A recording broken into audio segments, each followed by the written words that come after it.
It's Stick Figure, man. This is the Cabbages podcast where we watch the best movies you've ever seen and give you recommendations on the best movies you'll ever watch ever again. Unironic. For sure.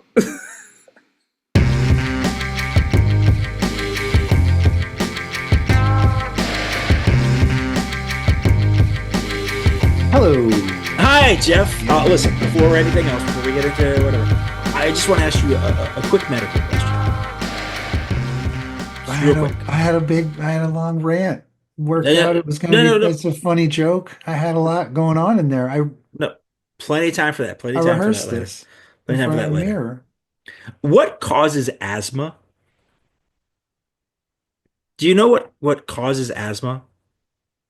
No. Follow-up question. Is Okay. asthma something you get from 15 stab wounds by a 10 penny nail? You know, I I'm just going to give you an uneducated guess on that and say no. Okay. That 15 stab wounds doesn't cause asthma, but I don't know for sure, especially when they're not around the lungs. But I don't know. I don't know.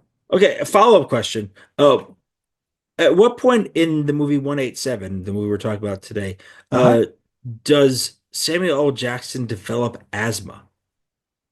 I believe that it's an unaddressed plot hole And in this why film. does he have asthma? And why is he always reaching for the inhaler? And why is It's that not not always, addressed it's like at at one the point, all end? of a sudden it starts. But we see it multiple times, but it has nothing to do with the actual story or where it No, goes. Nothing. no, it doesn't. Asthma is a red herring in this film. You know what is bad? What is bad? We we're we've got a deeply hilarious, soulful person on the show today, and we've given them Stick figure. we've Stick got the shaft on this one, man. Yeah. We, this is a deeply serious, depressing, angry film that hates its own like characters. Yeah, hates him. And we're bringing in this like hilarious dude. I don't know if this is going to be a very funny time. I don't know. I mean, I hope it's enjoyable. I hope people like what happens because it's happening next. We got Stick Figure coming up on the movie 187.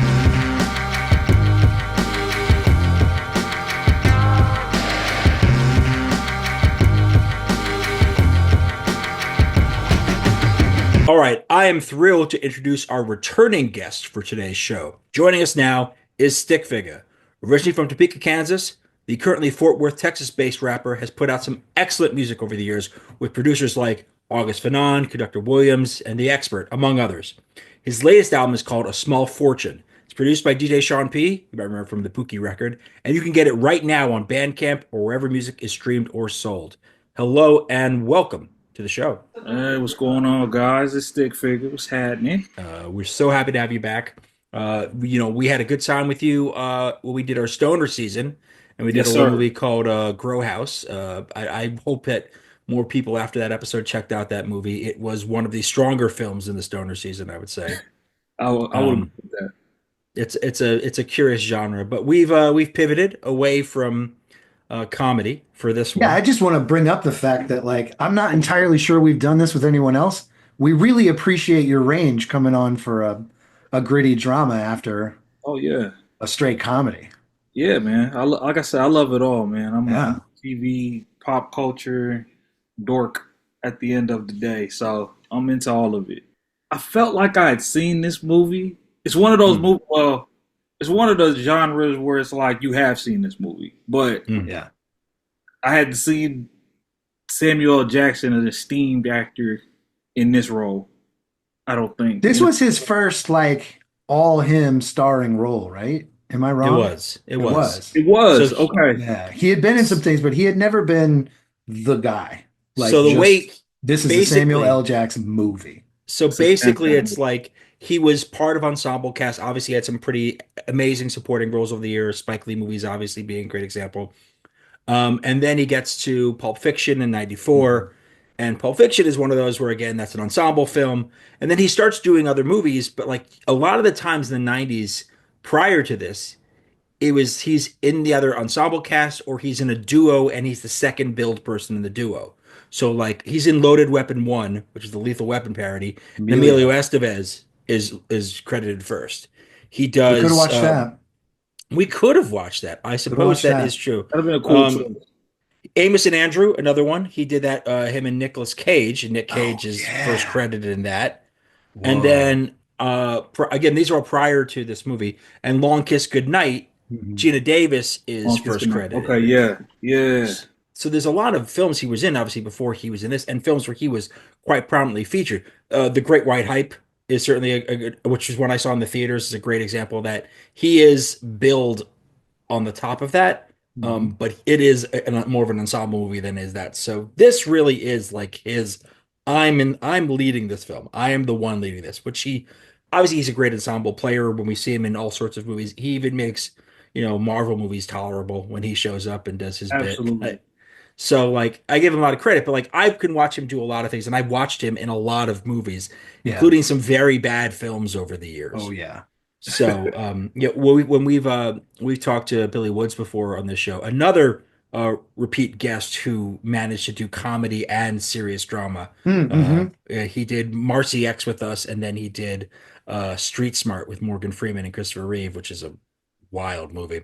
But he talked about a film that I had seen called The 51st State. Samuel L. Jackson. It's a British production.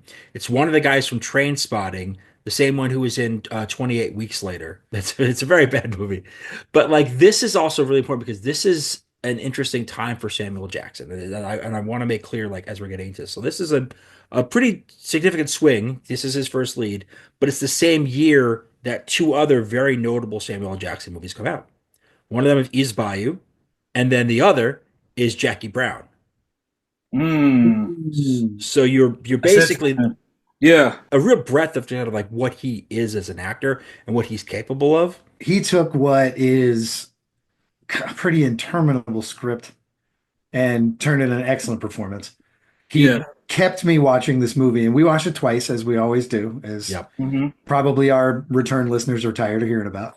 But we watch it twice, so I like 2 times had to be like, guide me, Samuel, take me to the promised land, because I can't get there alone. This movie sucks. The length of it is really the thing. I was like, why is this movie 2 hours long? Like, it doesn't have to be. I would have been vicious with my cuts. I'd have been like, listen, I'm really glad that we got Kevin McAllister's dad for this role. Like, it's a small role and we got an accomplished actor, big deal. People will see that guy and be like, oh, this movie has some creditation. I like this. Yeah.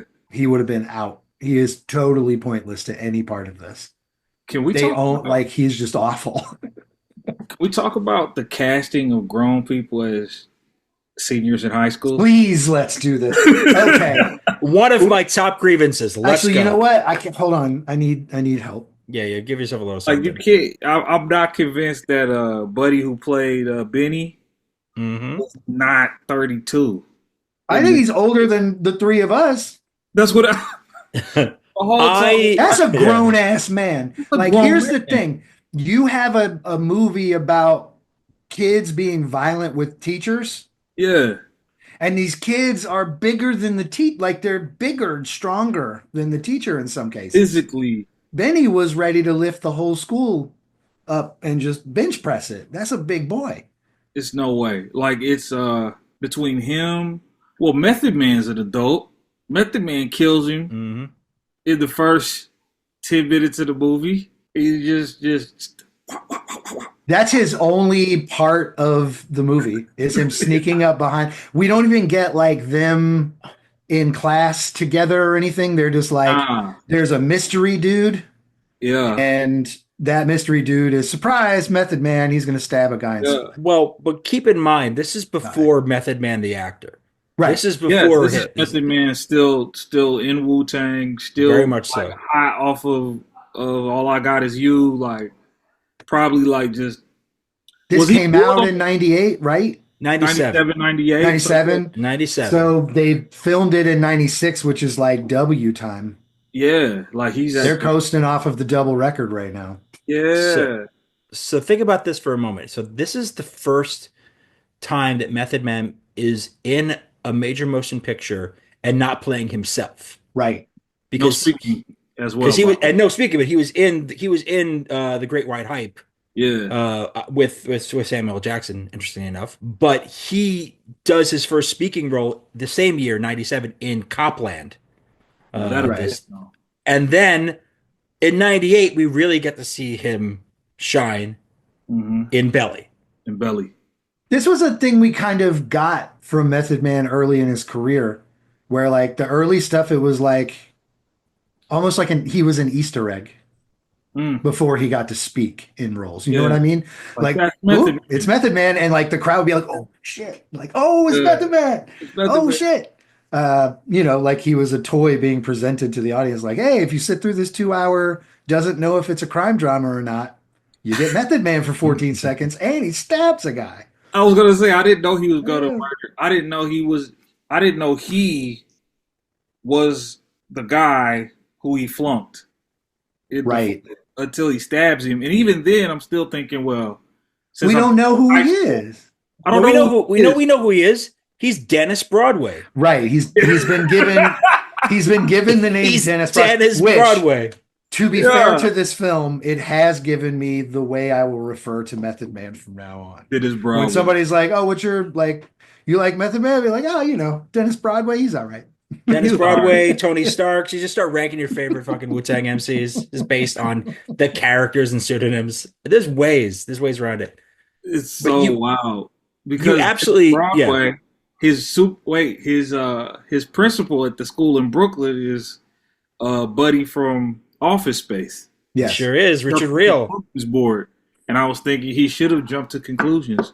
In this, it's a jump to conclusions, Matt. I made that joke to Gary, and he was like, "Can we move on?" I did, but he didn't jump to conclusions. With Sam Jack told him, like, "Look, dude, write 187 in my book." Now, here's the thing: we should have known that Dennis Broadway was going to perform this crime, because he wrote 187 or Garfuck or Death to Garfield, whatever he was writing, like 500 straight pages of the book. It's every single page. Determination. Like just by sheer numbers, you have to sit there for like 10, 15 hours to draw that detailed with what I assume is one pen that that Dennis Broadway borrowed from his neighboring desk. Yeah. Or he could have done his science homework. Just saying, with that amount of time, he probably could have passed the class. You're definitely into this movie if you're blaming the children. This movie loved blaming children. They're not children. That's true. They're 28-year-olds. That's what makes that movie. The whole time I'm watching it, I'm thinking, all right, like this isn't gonna be like Dead Poet Society, where like they all turn around and realize teach, man, like, you know, with this backward seat being cool. Yeah, there's no like him rapping to them or like none of that happens. None of the signifiers. He has one good lesson the entire time. He has 2 total lessons that he teaches. For how many times he says he's a teacher in the movie, which is a lot, 15 to 20 maybe. He's only teaching 2 times in a classroom environment, performing an experiment, one of which is to almost kill a rat, I guess, just to show people that he knows how to use Demerol. That's what. Just to make sure later when the plot device comes back that we know he knows how to measure Demerol based on body weight. Is it okay? Does this get its own genre where it's like, I feel like it's from the tree of like Falling Down, Michael Douglas. We both also believe this. We're both big believers in this. Which kind of also is Breaking Bad a little bit. It's a bit of like, it's a pastiche. It's a pastiche, man. Get in there. It's a thing of like, all right, America's best are put into situations that require them to dig deep, but society and its failures give them the finger, and they've had enough. This is, Oh, but I believe this to Bad, be, yeah, go ahead, sorry. I was just gonna say the difference with Breaking Bad is we know they're villains. Like we know Walt is a bad person. It's like we turn it around. Like no, this dude's bad. Like he's not a good dude. Like there's no anti-hero thing happening here. But with falling down in this movie, it's like, I mean, right. Like this is a cautionary tale, right? Like this is what's going to happen if y'all keep fucking around. It is. It's the number one thing that, like, especially a male teacher, like that's the vibe I always got from male teachers. Like, y'all keep fucking around, see what happens. See what happens. I got something for you. Listen. Oh, no, he's hilarious, isn't he? No, that's great. That's great. And then they levy the punishment. You know what I'm saying? And this whole movie is that. It's just like, see, I'm telling you, dude, y'all keep fucking pulling guns on teachers and shit. Keep fucking around. Kill you. And your boy is going to end up in the river. I'm telling you now. In the LA River.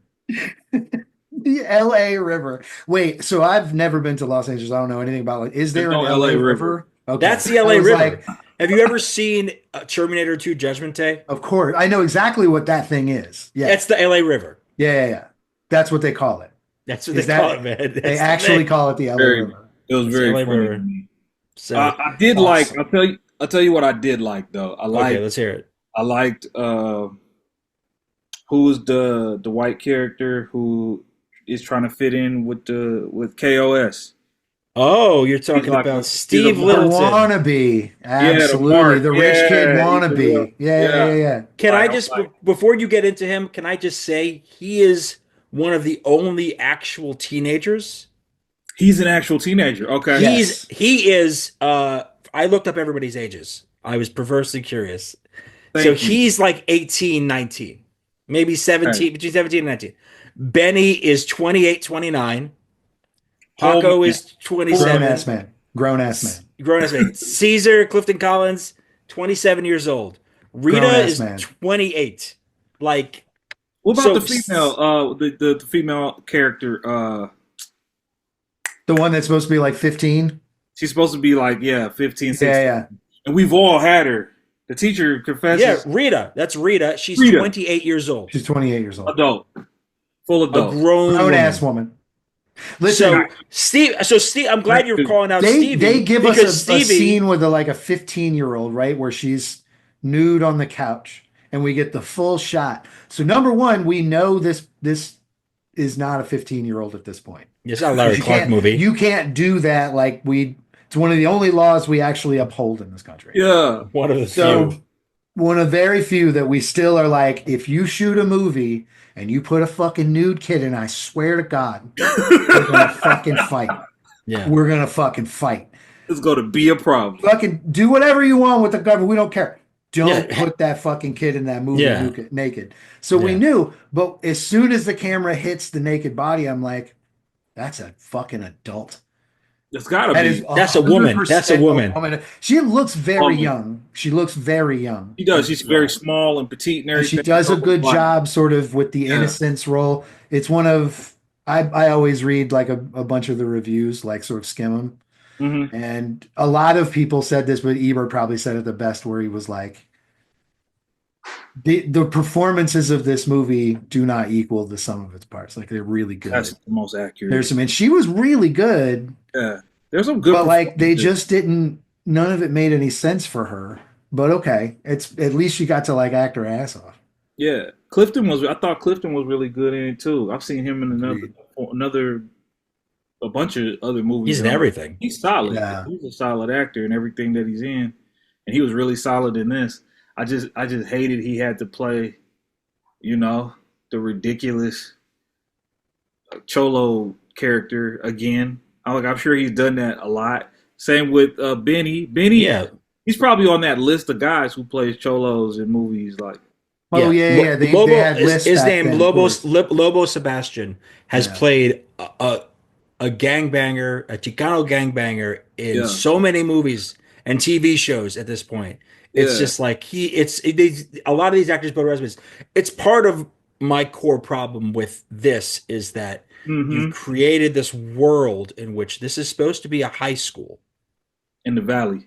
In the valley. All of these kids who are in this bungalow are actually adults, save for Steve Littleton, the rich kid, the rich white kid. They're all adults of color playing children.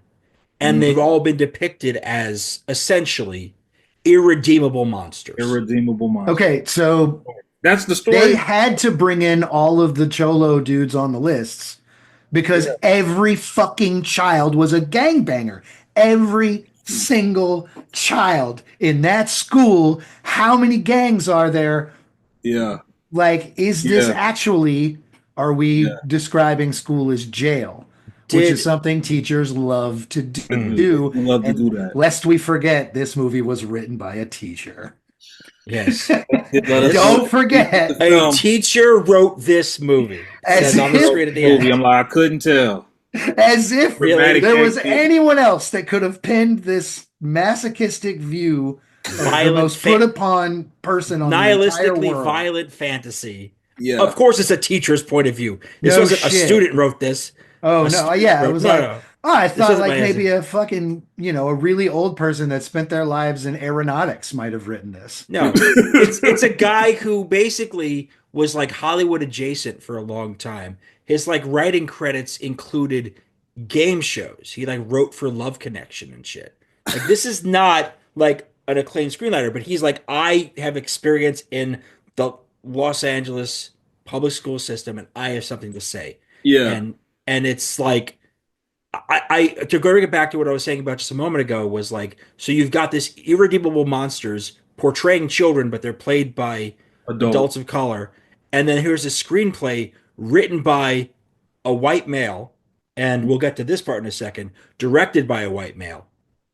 And this is their gaze on this. And it's for me, it's why the other teachers are white. It's the reason why the only other teachers we meet, not administrators, but teachers we meet are white. Yeah. Because it's like they were terrified clearly that they had maybe overshot the representation in this. And so they had to have a white blonde woman be victimized. They needed some white people to be like and a white man McAllister's dad. Come on, he killed a dog. That was probably, I ain't gonna lie though. To me, I was like, that will get white folks' attention. Dead dog. Oh, dog. Yes, absolutely. 100%. Dead dog gonna get it done, boy. Listen, they cut the motherfucking kid's finger off. We get a series of one-up moves, starting with a stabbing, a near-fatal stabbing. Yeah. And it moves up, all the way up to Russian roulette between two people. Yeah, I didn't realize. Like it moves up as we go. Like the stabbing, he lived, so Yeah, he survived, so it can't get too. It can only get real bad. Because I didn't want him to die. I'm not gonna lie to you. I was like, well, he's not gonna die in this movie, but he did because he loves to teach that much. Yes. Listen. My cynicism was too high for that. I'm like, nah. Thank God we have this movie for teachers to live out their fantasy because I've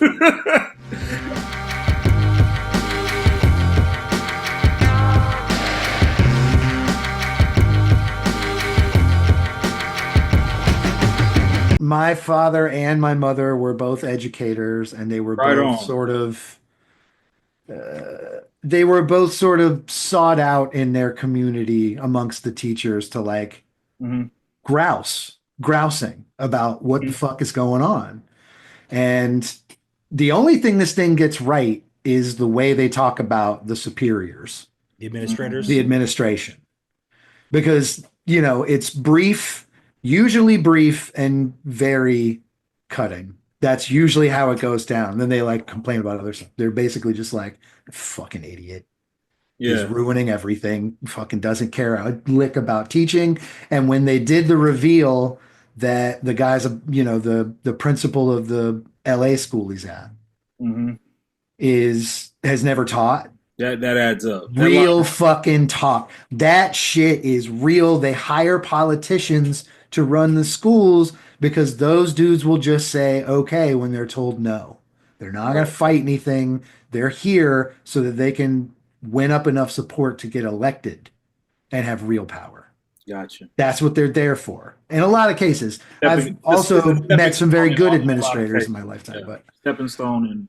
But they were both like mentors and stuff. They were like everywhere I went, they'd stop and have to talk to somebody about the general destruction of the education system in America. They like constantly talked about it. It was wild. That shit is the only thing. The rest of it is revenge porn. It's a revenge film. Who's ever had to deal with a student, or who's probably just disillusioned at the fact that they are teachers, and it's a hard. Like that's the thing too, though, because I'm watching it and I'm like, all right, I don't know what message they want me to get from this. Is really the big thing. I'm like, is the message that, like you said, Gary, that these kids are irredeemable monsters and there's nothing you could do but kill them? Or is the message we need more teachers who are like smart and willing to kill themselves, willing to make a point, to die on the, you know what I mean? Because the Pyrrhic victory was the like only, like I tried to see if that was the theme they were going for through the whole film, was like it, because they gave me the punchline way at the end of the movie when Rita gives her speech. Valedictorian. Oh my God, the speech. And she's like, Pyrrhic victory. Like, but it's not one. It's worth it. But then on the flip, the last thing you see, the last shot is the white lady throwing her stuff in the trash and quitting. If I'm not mistaken. That's exactly the last shot. That's the last thing. Yeah. That's why I'm saying it's revenge porn. And we see that shot, and we see that shot immediately after we see Samuel L. Jackson on a slab. On a slab with what I'm assuming is a merkin. Because there's a pubis bush that is present on this, which was more shocking than seeing him on the slab. There was being like, my word. Yeah, it's like, incredibly violent though. Like that was like the level of violence. Like what was the messaging? Like at the end, there's some messaging between him and Clifton's character about machismo. I wrote that down. Yep. And I didn't know if that was supposed to be. Is that supposed to be Hispanic specific as a message? It's heavy. Or at least gang member. I think he's a gang member. But machismo specifically, he called when Samuel Jackson in his moments of kind of nihilistic desperation at the end, where he knows this is endgame. Whatever happens here happens. I no longer fear death. Yeah. That stage, he's now challenging, Caesar, Clifton Collins' character, on everything about him, and basically saying, like, actually, like, here's why you're a piece of shit. Here's why you're a coward. And like the lines he says, one of the most one is he says, and I hated this scene for a lot of reasons, but I hated it. Says, "Are you willing to die for stupidity, Caesar? Because see, I am. If it'll teach you something." And he also says, "Your whole way of life is bullshit. Macho is bullshit." And Caesar has a reaction, a visceral reaction to that, and says in the most 90s high school movie way possible, "It's all I got. It's all I got." It's Richard Gere. It's the Richard Gere line. Yeah. Where he's like, "I got nowhere else to go." Yes. Like, it's that. Like this thing is a pastiche of other films. Obviously, the one that's the most apparent is the Hollywood teacher movie. Yeah. That we've seen a million times. That is, generally a pretty excellent time. I usually like those. Look, I like Stand and Deliver. Yeah. Like, Lean on Me is a fucking classic. That is an American classic. If you don't like Lean on Me, you can get the fuck out of my office. Lean on Me is Morgan Freeman doing Martin Luther King speeches the entire time. Please sign me up. It's incredible. That fucking scene that you sent me that scene the other day was showing around on social. You sent me that scene with him and Robert Keown. The greatest scene in American cinema. Incredible scene. Where he turns around after saying all that shit. He turns around and he goes, "Now, come on, let's get something to eat." Yeah. And Morgan Great. Freeman's face is like, Man, such a great motherfucker. scene. And he walks out with it. He was like, And he let's goes, go yeah, something to eat. let's We're go still eat. friends. This is just This is We're what at it a is. crossroads. There's but no we're still equivalent in friends. this movie. No equivalent No, in the this closest movie. we No. get is the drunk. I can't remember the actor's name, but he takes him to his house and shows him. Oh my God, the gun scene, and admitting to raping 15-year-old scene. Yes. Yeah, go. By We the all way, matter. these We all virtuous, cool, incredible human beings that are teaching your children, even though all they want to do is murder them, and rape. they're people. also raping them.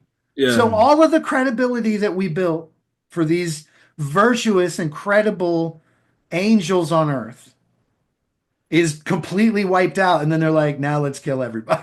Now let's kill him. Now everybody dies. There's no message, but that's what the thing is. That's what you're trying to see. Like, where's the message? What's the point?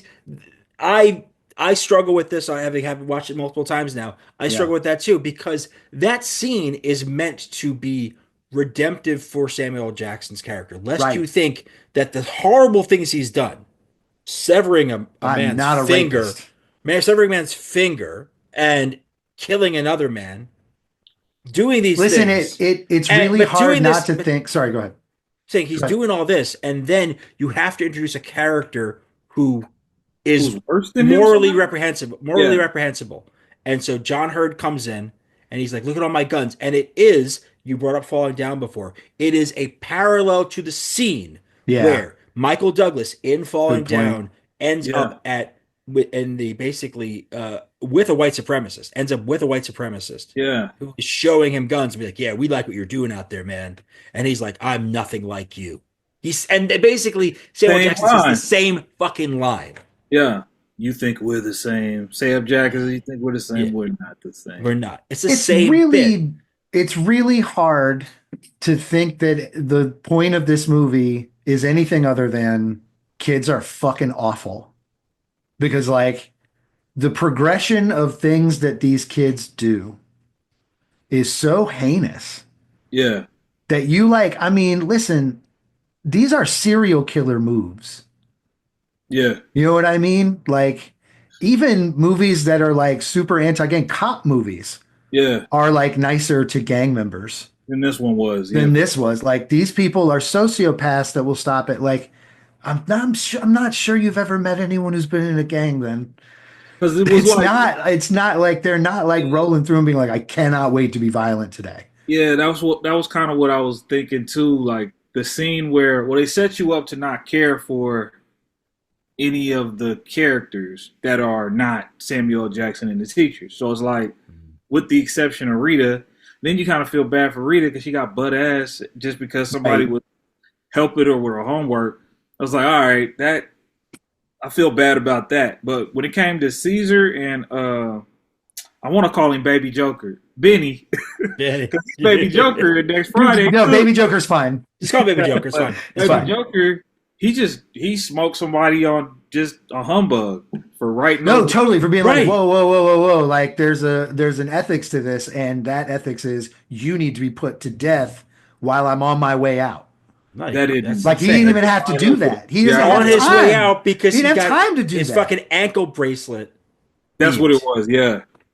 So he's got to go. He's got to go talk to his PO, and then boom, boom, boom, onto a guy who's just trying to reason with him, saying like, "Look, man, like this is not what graffiti's about. It's about just trying to get citywide. Like that's all it is." Did Benny? Did he have like somewhere to be during the filming of this film? Because he's like comes in hard at the beginning, shoots a guy, and then the next time we see him, he's in the LA River. Got another dude to play. Down. Got another character like that to Dead play. for days, by the way. Like nobody's come through there in days. I'm like, sure if I look it up, he probably did 7 more films that year, and he played the same character in each of them. And he dies in the first. Because that's what they do. That's what they do. How many times was his name Benny? Do you think? You think it was Benny multiple times? I mean, God, it's like it's so lazy. I love it. Obviously, I'm very sensitive to these things as a Latino. I sort of go like seeing depictions of Latinos on screen. I'm like, what in the fuck are we doing? Like, and like, I'm also a product of the New York City public school system, and so like, I was going to ask you guys, as big city people, did any of that line up for like being in the 90s? I will say this: I went to school in the 90s. Defer to the master. Yeah, well, yours is a very different experience. Yours is North Mhm. Carolina. Mine, I grew up here. I'm here in Queens, and like there were bad schools. There were Yeah, schools there were issues. There were schools where they had metal detectors. These are yeah, real things that existed. And like there were gangs and there are neighborhoods where schools are underserved. And again, the thing is for me, I've always looked at it from the perspective of, okay, these neighborhoods are underserved, their schools are underserved, under-resourced, and therefore you get the situation. But like it was like he's in Bed-Stuy in this in the blue portion of this movie. the blue part. Like it's like the We didn't talk colored. cinematography We yet. haven't, yeah, we haven't Very talked about important that though. yet. It is So important. in the blue part of the movie, the The first flashback. the 10 minutes of blue we get that is like okay, I believe that that probably happened. Like that incident, Mhm. somebody getting stabbed, and probably there was somebody who went on to 60 Minutes and talked about somebody else, or one of those He types of said shows. in a very contrite and bitter article he wrote, the director, sorry, the The Okay. screenwriter, screenwriter, yeah. he admits that like he stole like a lot of these stories really happened. Like Okay. these are things that like the disruptions and things like that are like kind of real stories. He claims 90% of what's in the movie Yeah. happened either to him or to other teachers. Yeah. So And like I just not believe the 15 minutes of Deer Hunter time. just not Deer Hunter. There was no Yeah. Deer Hunter, everything Everything but else. Deer Hunter happened in So like so some, but and like probably not the scattered removal across of tons of fingers teachers. and Yeah. murdering people in the LA Everything but River. Deer Hunter. You know, all right, if we're going to talk about things that are unreal about this film, there's a moment in this film that just like we did Nothing But Trouble not long ago. Hmm. And there's a moment in that film where you reach a come to Jesus moment where you're like, I'm going to continue to watch this film or I'm giving up. This is so fucking stupid. I'm out of here. And it's when, after a gratuitous sign tagging moment, Hmm. our leader of the gang, now that Benny's dead, Now, yeah, is shot with a bow and arrow that it has a the knee. perfectly sized hypodermic needle, and the arrow's pressure pushes the perfect amount of drugs Yeah, into the character that's just walking around that tagging was perfectly neat perfectly usable street signs that on the was highway, no less. He's now incapacitated because of a perfectly shot arrow that we don't even get the pleasure of seeing the person shooting it, which would be incredible. You could, I mean, come on. If you're yeah, going to show that, you can't have them off camera. Just all of a yeah. sudden, an arrow with a I thought I hypodermic missed. needle at the end of it just hit someone. I What are thought we? I Are we missed that. watching a horror movie? What's going on? I was so confused. That's a real confusing. And nobody brought it up in the reviews. Not one fucking review was like, yo, by the way, when were we supposed to know that he was like a hypodermic needle expert who can fucking Yeah, fire a bow and arrow it was real from distance confusing and hit because someone in the heart? It hit him right in the heart. in that scene he sees a coyote. So I'm like, all right, He so calls it a stupid cat. yeah, he said called it a gato. That was yeah. Stupid And I gato. was so Stupid cat. confused because I was like, well, is he dreaming? Is he hallucinating?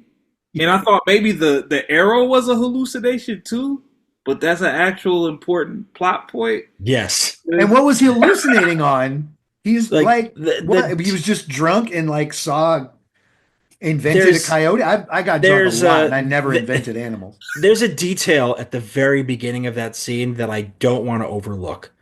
And it's that during is so when he's out there and he's tagging on the highway right before he gets hit in the Hmm. Turbo Devo. So this is a He's scene right tagging, we got to after. say it. He's tagging a sign on like a major thoroughfare, the Yes. front part. Hmm. But it's just what hanging he's there. but it's what he's What? tagging it with. Yeah, yeah. One of the things he tags on that sign is a drawing of a dead dog. Aha. I didn't notice on the So first he's one. I noticed on the admitting to second the round. crime, So So he's the crime that admitting happens at least to us. one scene prior, we see the dog has been hanged, which again, horrible and is exactly meant to evoke a disgusted, outraged reaction. Dude, if you weren't, That anything that happens to these characters from now on it is got justified coming. because they heard a dog, Yeah. and so they had to have they him be like, "I'm drawing the dog." So there's no ambiguity. I did this to the dog. I fucking killed the dog. Yeah. He like his venture through being a piece of shit. Like at some point, I was like, all right, I get it. He's a piece of shit. He Like, beats did his you know mother. that he slaps his mother around Yeah, I and was gonna steals her say he beats his money? mom. I'm like, oh, Yeah, man. did you Even I had know a that? moment. Yeah, did you know he was a Oh, fucking animal killer? Did you know yeah. like you just keep bringing shit up? Like, you know he's a rapist? Yeah. Yeah, I Yeah. got it. He sucks. I got it, dog. Sucks. Yeah. Truly, Oh, because this then guy he did sucks. he treated Rita real bogus at the party at the school. Mm-hmm. Yeah, yeah. He just like started ripping her Dirt clothes off, off in did all front this of stuff. everybody, and he Yeah, it was called her a bad. slut and in It was a bad. Yeah. party pants like the whole movie. I know what we're Schoolgirl. overlooking though. We're overlooking the sexual tension between Sam Jack and the white lady. Yes, we got to talk about this. I said this. So this movie is like it wanted to play with some miscegenation. Looks Yes, like he wanted to It play with, wanted to, but it but it wouldn't was allow afraid. itself. It was Oh, no. afraid to. It was afraid to play with some That was interracial. fake news. Listen, she hands him a fucking friendship cactus in the after the first date. She's like, "Here's a cactus to remember me by." Even though we work together, we see each other every day. That's a friendship cactus. As someone who has received a friendship cactus, I know what a friendship cactus. You know what a friendship cactus I is. know what I God, know what I see. Before Gave him we a called tall it, friendship cactus. before we called it a friend zone, Yeah, before we had that terminology, that was it was that. gifts That like was that. that's the most friend zone shit the world has ever known. That's Here, you will never see this instead vagina. of us making It will out never happen to you. after I had a wonderful time and poured a bottle of wine on you basically by Yeah, accident. I was gonna that's a big say glass. And then like with the ogled salsa. the stab wounds on your body like I'd never seen anything my whole life. Your reward is this cactus, and then you get to drive me to the fucking mechanic. You don't mind, do you? You don't mind. It's like You know, it's like Yeah. right over there. It's not even that far away. This is where I know for a fact, in my heart of hearts, Yeah. is Cactus. this is one of those things where, like, if the lead had been white, and I will say, they had originally considered white actors to play this role. Shocker. To play Shocker. Trevor Garfield, including Nicolas Cage and Gary Sinise. Gary Those are Sinise both was- Boy, that's a wildly different film. Both very of them. different Different movie, films in though. each one. Yeah. Totally different movies to but I Because we bet you would, if either if of it's those go Sinise, through, we don't get any compassion whatsoever. It wouldn't have Yeah. been any kind of like. it would have been the It substitute. just would have been straight fucking- falling down. Could have been the Exactly. substitute straight up. It would have been. Yeah. It would have been exactly that. No, At least when you go Sam back- Sam cried, man. Sam overplayed this role. Yeah. Sam And I had think that's a Sam lot of has the problem emotional with this rage. Yeah. Sam When you- demonstrates an Emotional emotional rage, not that just is never rage. that is never Yeah. cartoonish. Yeah. Because I when he don't like- dropped those tears, I'm not gonna lie, I started to feel him. I was just like, Yeah. I hired this man. He done killed people for this job. Like, He done caught Okay, fire behind. Let me ask you guys something. It may blow the fucking lid off this whole thing. I hope so. Did he do it?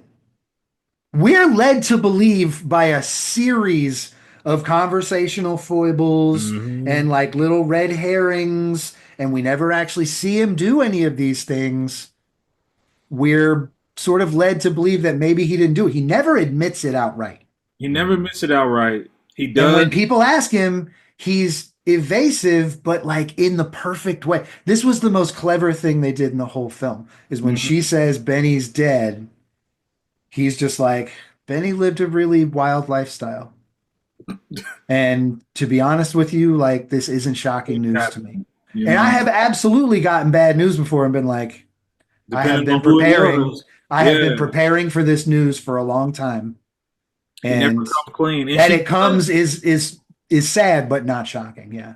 Yeah, they do it again with the in that same scenario with the rosary, because it's like the We other get this people- rosary thing like it's the big proof, and then for some ungodly smoking reason, gun. the union rep is walking around being like, "Hey, Nah. it's just a rosary. You could get it anywhere." Yeah, it's like, man, it's thousands of rosaries from here to the Vatican. I believe he said. Like Somebody- in the 1580s, the rosary. Like, Yeah, he gave her goes he this gave her a long history rant. lesson and everything, did he? He gave like, her a yo. history lesson. Apparently, But I think- all union reps are nerds. They may have nailed this one. But I Yeah, think they the gotta point go. of that scene, regardless of how silly it is that it comes from the fucking union rep's mouth, Mm. is Yeah. that this evidence is circumstantial. There is no case against this guy. Right. No detective They is going to absolve show him up. the No entire detective time. is going to show up. The reason he gets fired has nothing to do with the accusations levied against him. It is because the school administrator finds out one way or another that Rita has been to his house, has Right. been to Trevor Garfield's house, and therefore that can't be allowed. And also, he should have known that that was not going to be an okay thing there too, given his sort of. I think he sort of tried to cover it by being like, I don't do this. I'm not into this, but I just want to make sure you're getting the extra help you deserve. Because he's a teacher. I don't know if you knew that he's a teacher. Did you know he's a teacher? But his sadness in that scene where what's his face, the dad from Ugly Betty, is telling him, I always forget the actor's name. I always forget the actor's name. He's dad from Ugly Betty. Tony Plana. Tony Plana. Bro, Tony Plana's bothering me. Couldn't figure out who he was. That's who he is. I always love seeing him in serious movies because I watched every episode of Ugly Betty. Like I watch it all the time. Yeah. And every time I see him in a serious movie, and he does a lot of serious movies, I go, that's not right. No, you're the fun dad from the you're the strict dad from Ugly Betty. Like I want absolutely. That. So like we see the consequences that happen to him have nothing to do with this stuff. Like there's this evidence against him is circumstantial. It's all I think he did it. I believe he did it, and because they're just levying these accusations back and forth, whatever. I'm gonna say, and I want to hear your opinion of the theory too, and kind of your thoughts on it. But I've seen the theories raised that this is like a dream sequence. This entire thing after the stabbing is a dream sequence. That's one of the things that came up in my digging around on this, I think on IMDb or wherever. So there is some sense to maybe some parts of this are indeed fantasy and aren't actually the case. And maybe in a way this is sort of like another film that came out that year was Lost Highway, 1997. And that's another film where reality and fantasy blur and then are forced back into alignment later in the film. But I'm willing to say that I think that because of the way it's written, that it's written as a fantasy, I think that the screenwriter means for all these things to happen, means for him to do this. Yes.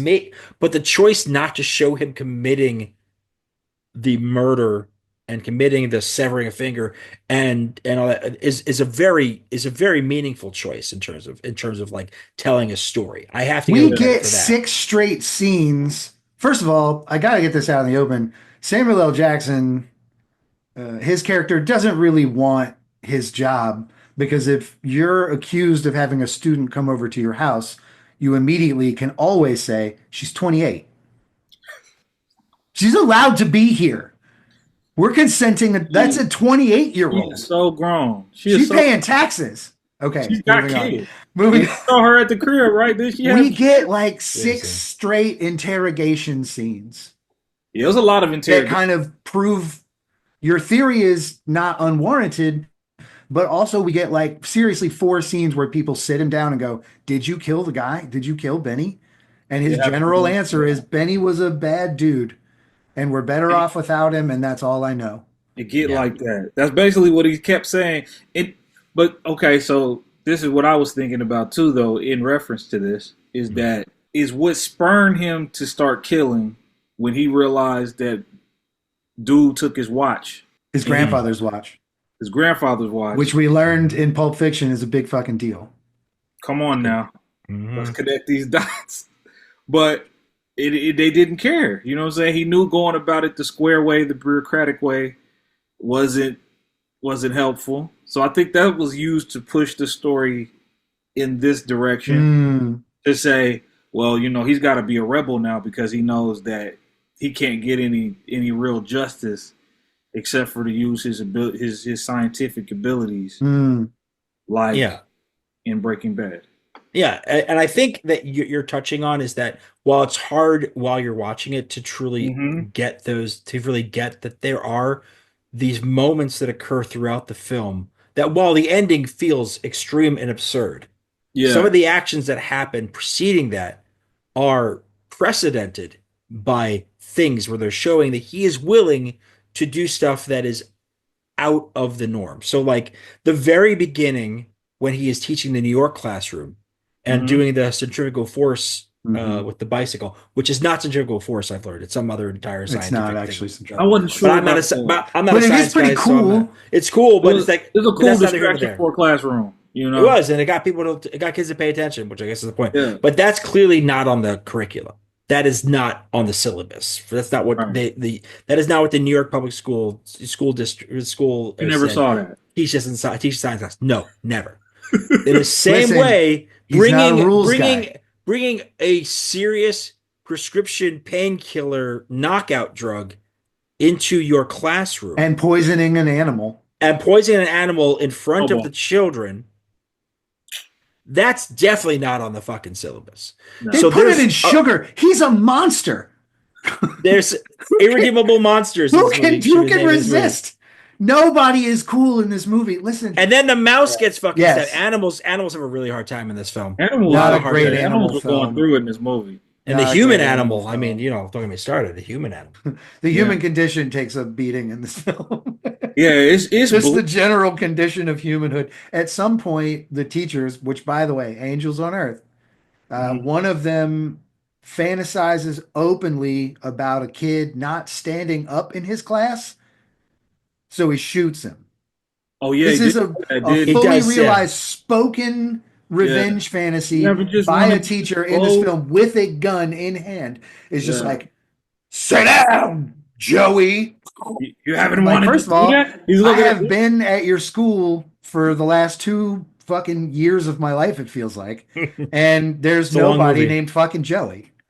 It is just wild because he's telling that story to an actual killer. Mm. So Yeah. weird to believe. So weird to believe. Right. I don't believe he did it. You don't think he I'm did it? on team he didn't do it. I think he did it, man. I think. Listen, Benny I think- I don't- Benny led a pretty wild life. Don't you fucking start with me. Don't you fucking start. No. Benny he had a very He volatile walked away. lifestyle. And you know, It get these like things that happen when you when you live That- like that. listen, he's a gangbanger, guys. Do we know what KOS stands for? Yeah. They say it, don't It's they? it's not kill, but it's like Not kill. it's something that starts with C, capping off suckers. Capping off suckers, Capping thank off you. suckers. And it's a K instead of a C for in Los Yeah. Angeles. That doesn't sound like Los Angeles lingo. I don't But think. also, I feel like it's also really lumping in like graffiti crews with Yeah. gangs in a way. And I'm not saying there is an overlap. I'm not pretending that Yeah, there is an overlap. no, but but like, what they were trying to talk about was like tagging crews, who are usually like a subset of the gang banging. You know what I mean? They go around writing on other gangs. yeah. Stuff and throw.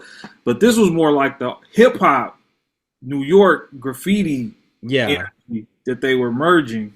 Yeah. Which, you know, Benny killed a guy for writing over KOS. You writing over Yeah. KOS?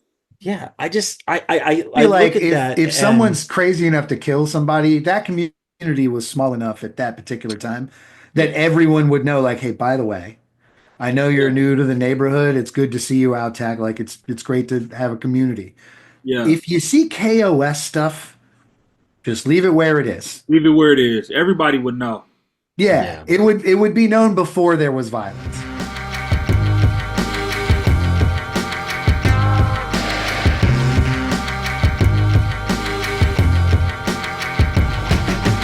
I have one more piece, another detail please. that bothered me a little bit. So the 187 in the This book, movie sucks. Just rail on it, man. yeah, but the 187 in the book at the beginning of the movie, Mhm.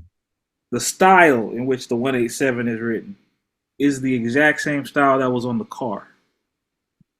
How Ding, is ding, that ding, ding, possible? ding. Yeah. Wait. So was Tell it him always Broadway- there and this is a reveal, or did Broadway find him? Broadway found his way all the way to LA.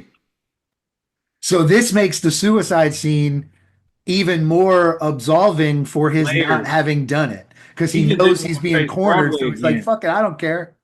He didn't want to face Broadway again. He was more afraid of Broadway than he was.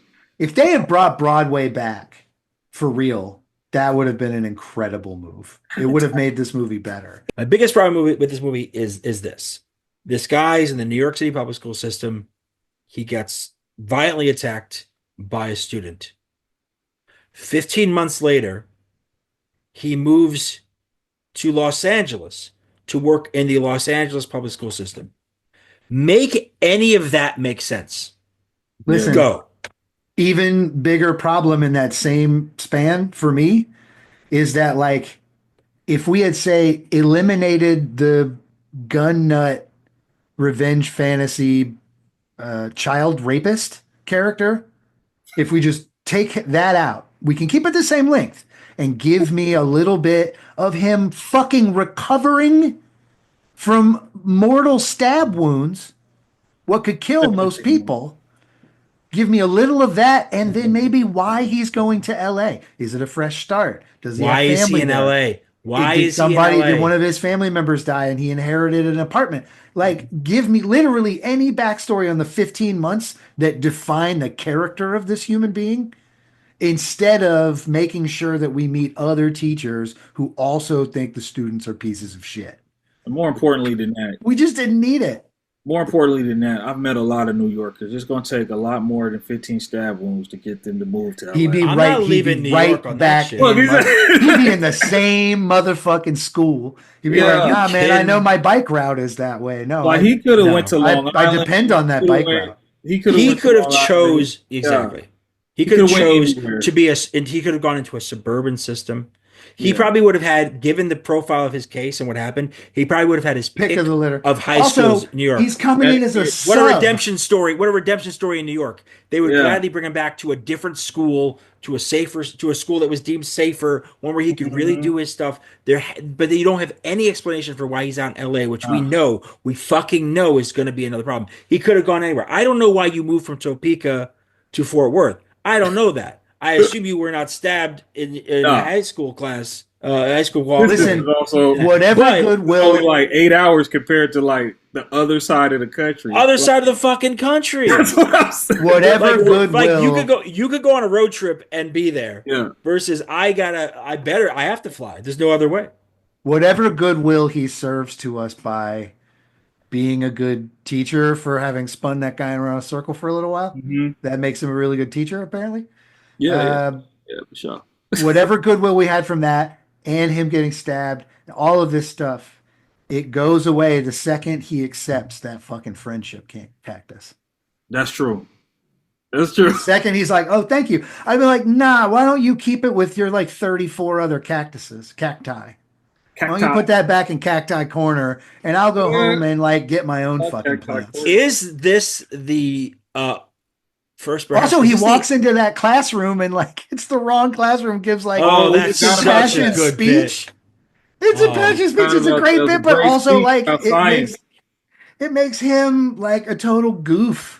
Is this Hey, the right. only movie? Is this the only movie in Samuel L. Jackson's filmography where he's cucked? Like he is like humiliated from that That's a good classroom. In that It scene. might be. He's rejected by that woman because she saw his wounds. Yeah. Despite otherwise, all lead up to that having a fantastic time. Yeah, friendship Like cactus. this is like, I mean, this is if we're really going to try to find threads to pull on this, like, is this some sort of weird pent up sexual frustration bit where it's like the violent release is the only thing that's going to help him? I mean, unless maybe that woman would be nice enough to give him a fucking handy or something. Just a little something. Because that was the thing that got me is like there before she started to suspect him He got a of cactus, murder.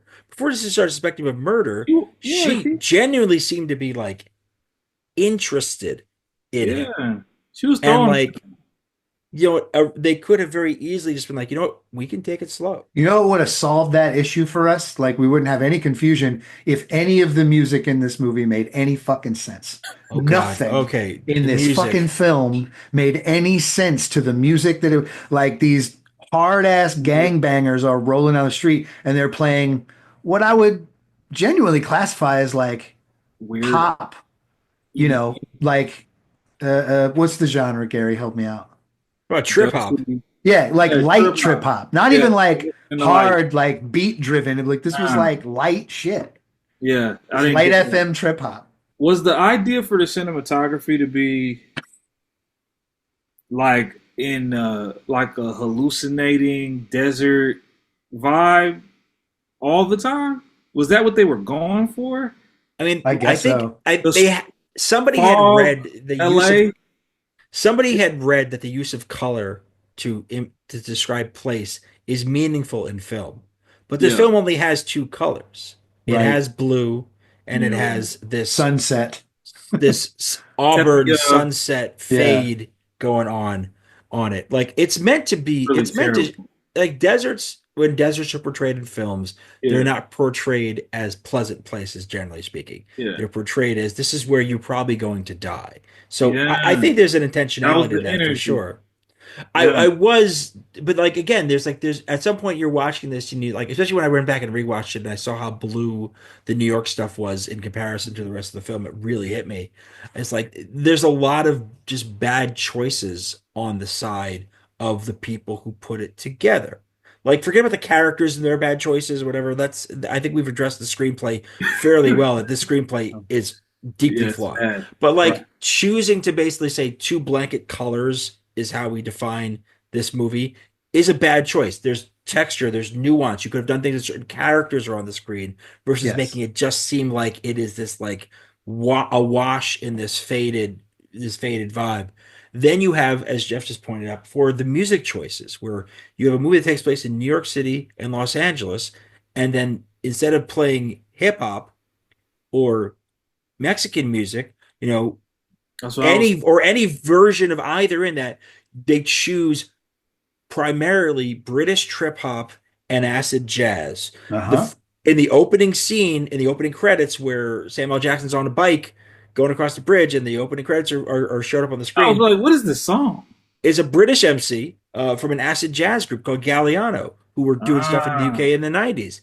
Versus like later in the film, we get a brief snippet of Method Man's Release Your Delph, but it's did the hear that? Prodigy from the UK's remix of that song. Ah, So you're telling me that they had access to Tikal? They had access to that he's in the and didn't movie. think that maybe one of those songs from Tikal could have been over that opening bit. Or a It Wu-Tang made song could have no been over fucking the sense. opening bit. And also like First Chef song.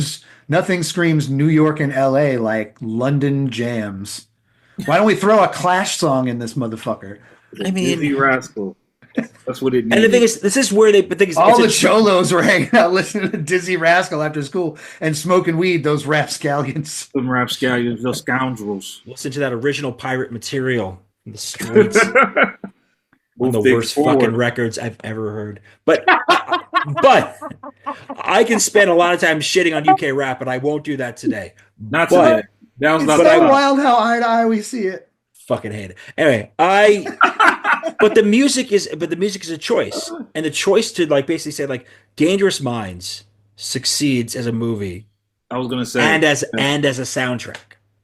Oh, The we're substitute well into has the a era soundtrack where of we hip-hop. know a rap soundtrack not only puts butts in the seats, but Mhm. also sells records on top of the movie. A And bad also, movie. they didn't know this Yeah. yet, but also vaults some bad movies into like absolute classic status. Gang related. Gang related. We did that earlier. Sunset We've done Park. that. Where Gang people related is a rough, dark movie, but that soundtrack was Soundtrack, basically Death right? Row, late Death Row, Tupac era fucking remnants are on there. All these various crews, some people who we were going to start see rise on there as well, and yet the movie This, itself didn't do well, but the soundtrack did well. So this movie has the double whammy right. of a movie that underperforms at the box office, did like 2 million the first weekend, finishes out at 5.7 off of a $20 million budget.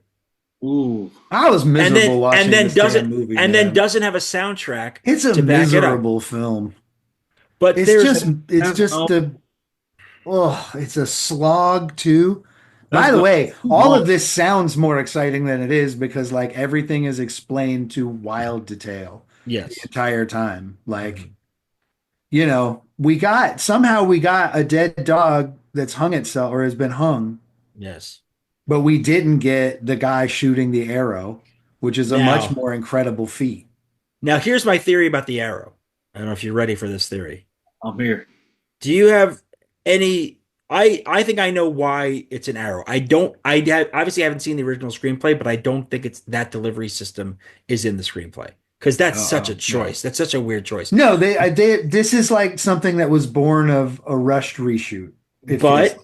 But I don't think that's the case. I think this is, again, another one of these film's ridiculous choices, because this arrow thing feels very reminiscent of the director Kevin Reynolds' previous film, Robin Hood, Prince of Thieves.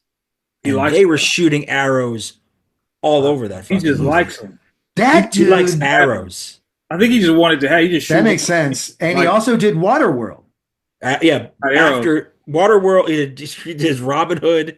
He does Waterworld, which is like, while it's like, it was actually a successful film by the time I got the VHS, even though it was a critical failure and kind of a disaster in its expensiveness. But like, it made its money over time, home rental. Mm-hmm. But like that film, and then he does 187. He's a flawed filmmaker. We've learned that now. He was in the writer's room like, but where are the arrows?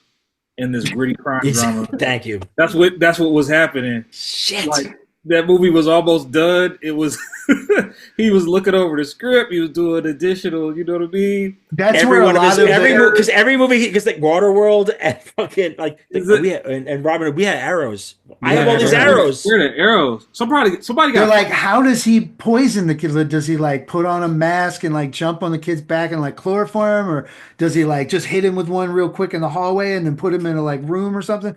Nah, dog. He waits in the woods while he's tagging a thing, and then he hits him with an arrow with a hypodermic needle taped to it.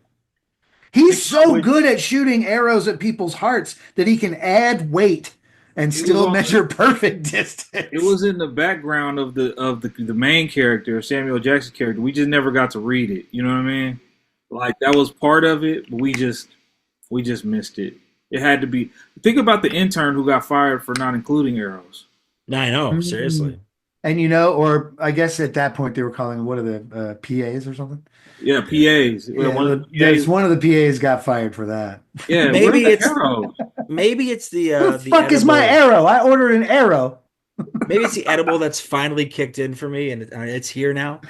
But I'm having a hard time now really understanding the purpose of the arrow scene. It is ostensibly to retrieve this ring that's on his finger. If he did it, why didn't we see him do it? He could have just ring, but he could have just taken the ring off the finger. Oh. It's like I'm like trying to fathom like the level of violence that he throws. Again, it's after the dead dog bit. So once the dog is dead, anything you do to a human being who's hurt a dog in film is like fair game. Anything they could do. Oh yeah, kill this. It's over with. Like, you killed a dog, it's over with. Like, anything can happen to you now. Anything. So we've kind of skipped over. What? I agree on all counts. We've kind of skipped over one part before we depart each other's company. Uh-huh. We haven't really talked much about the fact that the last 15 minutes of this movie, they just rewrote a quick deer hunter scene. They did. They showed us deer hunter. Yeah. They showed us. Exactly. They showed it to us. They were like, and so keep that in mind. Yeah. We're going to do that. He says, have you ever seen Deer Hunter? Well, actually, no shit. I was watching it like 3 days ago when I was plotting to allegedly take your finger off and tattoo your finger after I steal it and then mail it back to you or whatever. Or give it to a nurse for you. I have a question for y'all, though. Do you feel that Cesar killing himself to be a good choice in the film? Or because the only person who made sense in that scene was the 17-year-old who was like, what was the point of that? Yeah, exactly. Totally. He delivers a line that absolutely should end the film, but we get another 3 scenes. Yeah. But like, he just walks into the film and basically looks right into all of our souls and says, what was that about? Why did we do that? Why did we do that? Why did we do that? Why was any of this necessary? Because the main character did it. You're supposed to believe that the interaction in that scene between Samuel Jackson It and reached Clifton him. Collins is supposed to be an escalation of emotion that actually connects them on a real level. Right. So powerful. I'm seeing right through you, young man, and this is what's really the case. It But also, connects- you can no longer intimidate me because I no longer fear death. I It have become connects. death. It connects so hard Yeah. that these kids plot him to play Russian roulette by himself and kill himself right in front of them. And then when he does it, they're like, no, no, What's this? What's going on? how could you do the thing that we mercilessly Mr. G, plotted directly in Mr. front G. of you Yeah, now he's Mr. G. and provided you with the weaponry and also put That 2 was bullets in? Like that's where proud. you're supposed, but that's like where you're supposed to believe that there's a naivety of children in this moment. And again, They were all because no grown one has men. been because they're all grown men, you go like, I'm sorry, I cannot accept the naivety of children in this case. These are you've basically made out to be that these are not like punks, It's just that these are killers. I who feel need to like be, they'd like, be a little more stopped. numb than all being like, no, Mr. G, no. Yeah, because I thought But then, they was so hardcore. That's what I'm saying. Like, they was all so hardcore. They're all from Panorama City or wherever. And really what turned him is that my Is man watching- basically was like, you're stupid. You're 'Cause the thing you're is- stupid. Here, I'll do it again. You're an idiot. They would have over and over again. They would have beat the body too because he killed it. He did it. Yeah. They just left.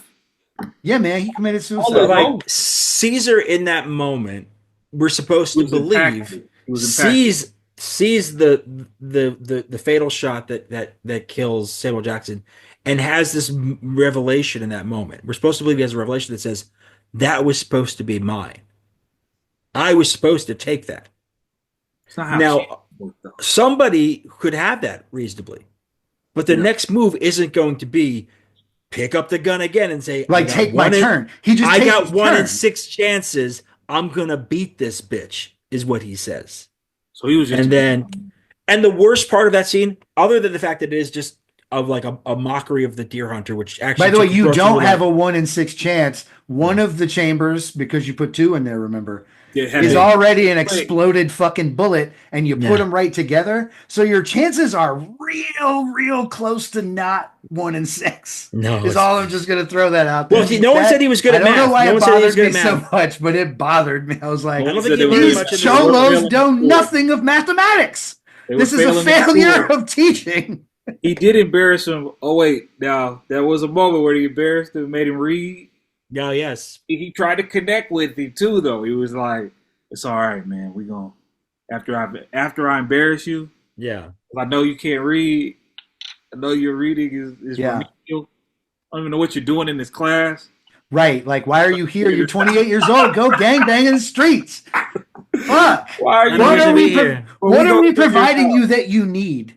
Yeah. That would have, that's the thing is that, like, Lunch. they never in the movies get to that point where, like, a teacher basically just rolled up and was like, what do you do? Like, why are you here? Why are you in this Why class? do you, like, just leave? Just leave. Listen, I'm not going to tell anyone you're not here. Yeah. That's not my They job. showed up- I'm not even they my showed job. If they up to check the classes that they attendance, weren't they'll even in. figure it out. They'll figure it out in a few days. And by then, you can have a full-time job. Listen, you're 28 years old. You can do whatever you want. You have a full freedom. But look what he does with his freedom. Look what he does with his freedom. He witnesses Russian roulette style death, It's true. It's true. which is Face to done face. by Jackson's own accounting, by Garfield's own accounting. He's saying that, like, I'm doing this to teach you a lesson. Because he's a teacher. Hmm. And then Caesar goes on to do the dumbest possible thing. But he Which is to- learned. But he learned nothing. with the He wrong learned that calculations. Oh, is what made him kill himself, I guess. I really hope that rich white kid makes a better name for himself. Well, I'm worried for that rich white kid. He doesn't he watch the does he graduate or does he watch He it? graduates, and Paco Of course, they doesn't paid his graduate. way through. He graduates, and his parents are there proud. But then Paco, Yeah. who was the other That's guy, Paco at the who's scene, watching from Listen, outside. in the middle Okay. of this, Paco's out passionate, in the fucking valedictorian. I don't know if it was a valedictorian. But I think it I'm was calling a it thing. valedictorian. She got to be the smartest kid in that bungalow. Yes. Well, I'll say this. Schoolgirl. That's probably true. Is that she had like a 1.6 average and ran away with the valedictorian. These are bad schools. Haven't you heard? They can't teach It's a them. terrible school, and these kids don't care. They can't teach. They just want to kids. kill their teachers. Also, it's not a real school. I was really disappointed. I was hoping it was based on a real school in LA. No, they made it all up. They made all fake the news. Fake news. God damn it! I was hurt because I was like, at least it'll have a real school.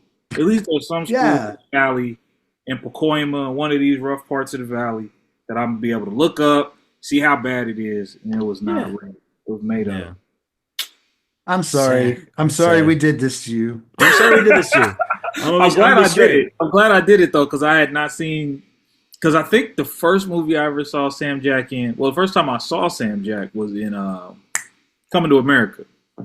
Sure, yeah. First time I seen him, and then I saw him in A Time to Kill, and then everything. And then Time to Kill is an incredible performance. That's a great performance. That's a really he looked right into my soul. I was young. He looked right into my soul and was like, "What's it really all about, then, motherfucker?" And I was like, "No, okay, my bad. I didn't know.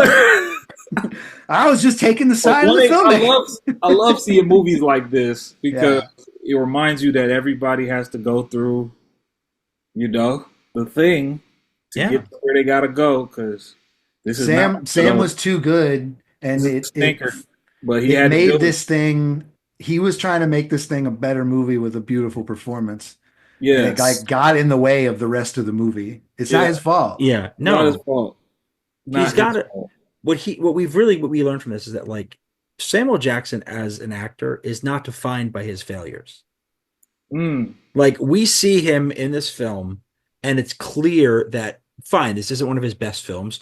Jeff and I have respectively and collectively watched enough of his films that includes some genuine stinkers. Like the Caveman's Valentine exists, and I've seen that movie. Heard of that. Yeah, we have one day. The number of times we've brought it up, we have to do it for this. Whoever gets that movie is really going to pay for it clearly, because it's definitely not streaming.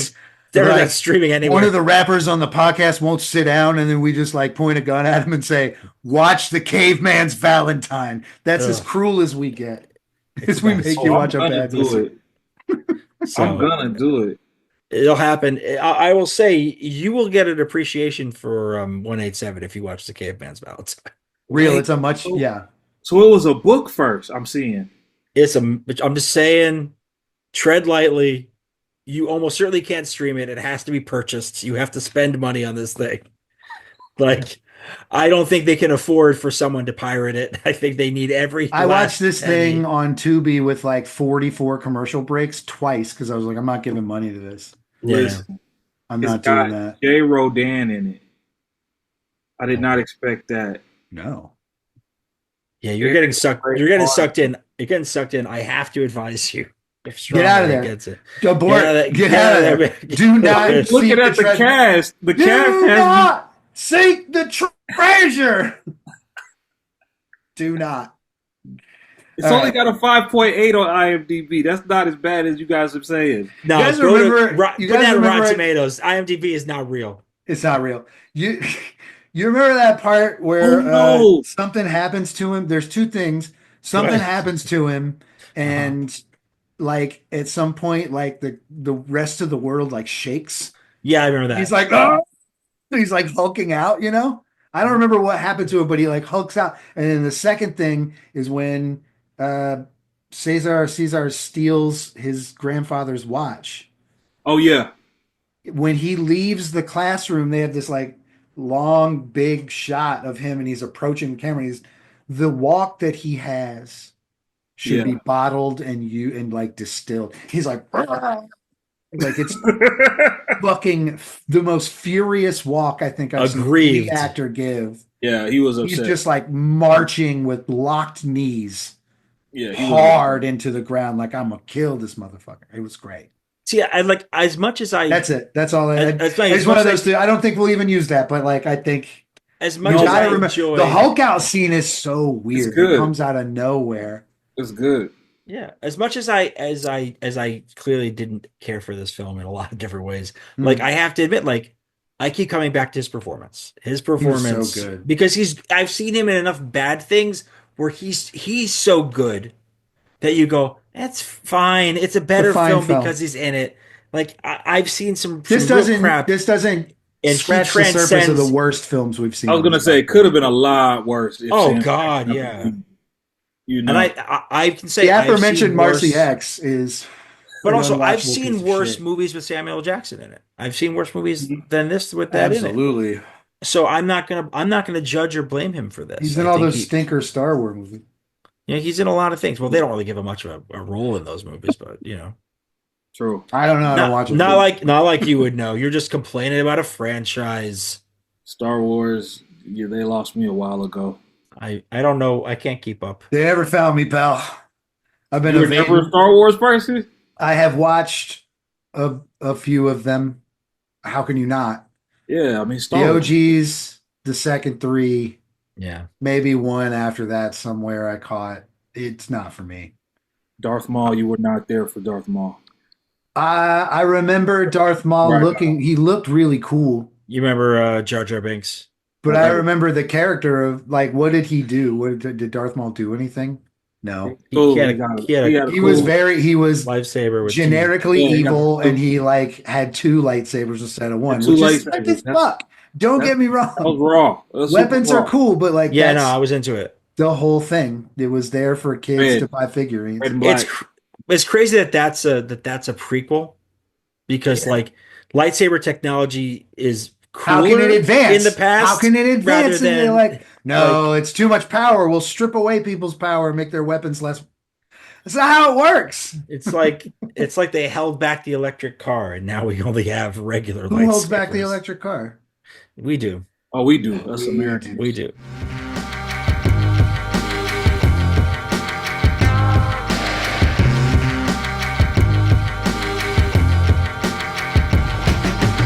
Hi, Gary. Hey there, Jeff. So 187 just had a great conversation with Stick Figure about 187. Final thoughts? Gary, What? I don't want to talk about this movie anymore. I don't Oh, ever no? want to talk about this movie.